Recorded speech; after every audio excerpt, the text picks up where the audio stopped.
Hello everyone, Yawaskano. I am sorry to start today's update with some sad news. Our Seneca community experienced our first death related to COVID-19 late last week. One of our members from Allegheny passed away on Friday from complications related to the virus. This individual had several underlying health conditions which, as we all know, can place someone at greater risk.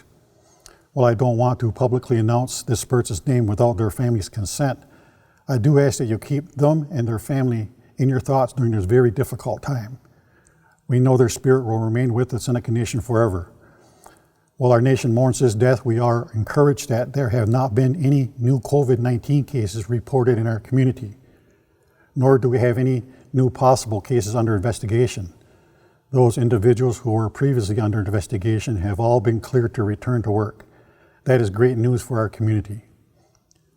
I want to thank everyone involved in community mass distribution last Friday, especially emergency management for organizing the pickups in both Allegheny and Cattaraugus, the health system for providing dental supplies, and Seneca Cigarettes for donating masks for our community. On another matter, I want to talk briefly about certain news reports. Specifically, I want to warn you about the dangers of fake news. As we all know, the Seneca Nation is often the target of media interest, and unfortunately that sometimes results in manufactured gossip and sensationalized reports. One such report circulated last week identifying the nation as a potential buyer of the Buffalo Bandits lacrosse team. While I love the Bandits, I can tell you that this rumor is false. This same website seems to make a habit of using fake stories to try to attract attention to their site. And let me assure you that any and all announcements about the Seneca Nation will come directly from the executive offices or official press releases, not through gossip sites with a history of promoting fabricated stories.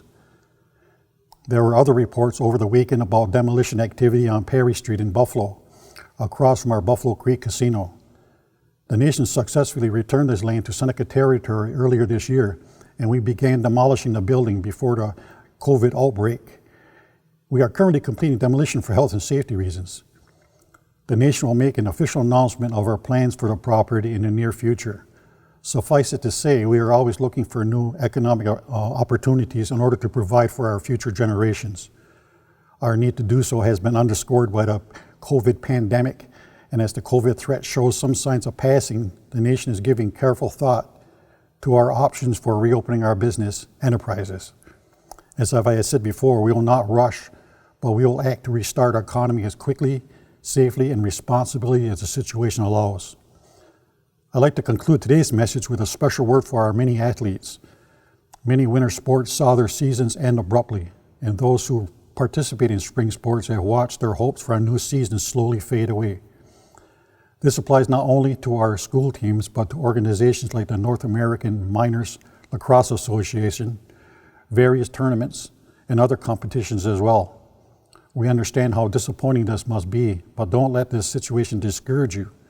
I want to encourage all of our athletes, young and old, from every sport, to not give up or lay down your sticks. Keep working and practicing. You'll be back on the field as soon as it is safe, and our community will be there to cheer you on as always. We look forward to watching you compete again. There are brighter days ahead, so remember to stay home, stay safe, stay connected, and let's continue to look out for one another. Yahweh.